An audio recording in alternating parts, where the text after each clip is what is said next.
హైదరాబాద్ బషీర్బాగ్ లో meet the press కార్యక్రమం నిర్వహించారు. ఈ కార్యక్రమానికి ముఖ్య అతిథిగా కేంద్ర మంత్రి కిషన్ రెడ్డి హాజరయ్యారు. ఈ సందర్భంగా ఆయన కాంగ్రెస్ పై సంచలన వ్యాఖ్యలు చేశారు. కాంగ్రెస్ హయాంలో అవినీతి కుంభకోణాలు సాధారణం అని కిషన్ రెడ్డి అన్నారు. అవినీతి కుంభకోణాలు దేశ ప్రజల్ని గాయపరిచాయన్నారు. మోదీ పాలనలో ఒక్క రూపాయి అవినీతి కూడా లేదని వెల్లడించారు. అలాగే 2014కి ముందు హైదరాబాద్ బాంబు పేలుళ్లు ఉండేవని ఆరోపించారు. టెర్రరిజం విషయంలో మోదీ ప్రభుత్వానిది జీరో టాలరెన్స్ అని కిషన్ రెడ్డి తెలిపారు. తన రాజకీయ జీవితంలో ఇంత సానుకూల వాతావరణం ఎప్పుడూ చూడలేదన్నారు. బీజేపీకి ఇప్పుడున్న ఆదరణ గతంలో లేదన్నారు. దేశ భవిష్యత్తు కోసం ప్రతి ఒక్కరూ బీజేపీకి ఓటు వేయాలని ఓటర్లని కోరారు.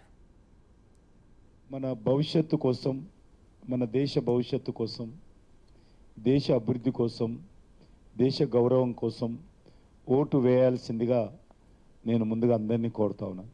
ఉండిందో మనకందరికీ తెలుసు. ఎక్కడ చూసినా బాంబు పెళ్లిళ్ళు, ఎక్కడ చూసినా కూడా పోలీసుల మీద రాళ్లతో కొట్టేటువంటి కార్యక్రమాలు, మరి ఐఎస్ఐ ఉగ్రవాదం ఏ రకంగా ఉండిందో మనకు తెలుసు. ఈరోజు భారతదేశంలో శాంతి ఏర్పడింది. మత కళాలు లేవు, కర్ఫ్యూ లేదు, ఉగ్రవాదం లేదు. అదేవిధంగా పాకిస్తాన్ ఐఎస్ఐ కార్యక్రమాలు పూర్తిగా కనుమరుగయ్యాయి.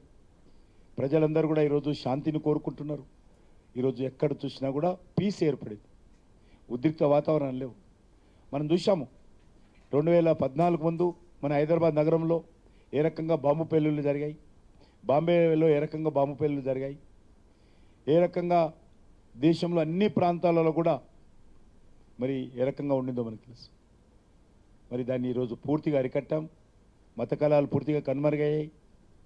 దేశంలో మరి పాకిస్తాన్ ఐఎస్ఐ ఈ నగరము ఆ నగరము కాదు, అన్ని నగరాలలో తమ ఏజెంట్లను నియమించుకొని ఇక్కడ ఉన్నటువంటి అమాయకులైనటువంటి యువకులను మతం పేరుతో వాళ్ళకి సంబంధించినటువంటి మరి ఒక రకమైనటువంటి అభిప్రాయాలు మరి క్రోడీకరించి వాళ్ళని తమ ఏజెంట్లుగా నియమించుకొని ఇక్కడ అమాయకుల ప్రజలు తీసేటువంటి ప్రాణాలు తీసేటువంటి ప్రయత్నం ఏ రకంగా చేసిందో మనం అందరం చూసి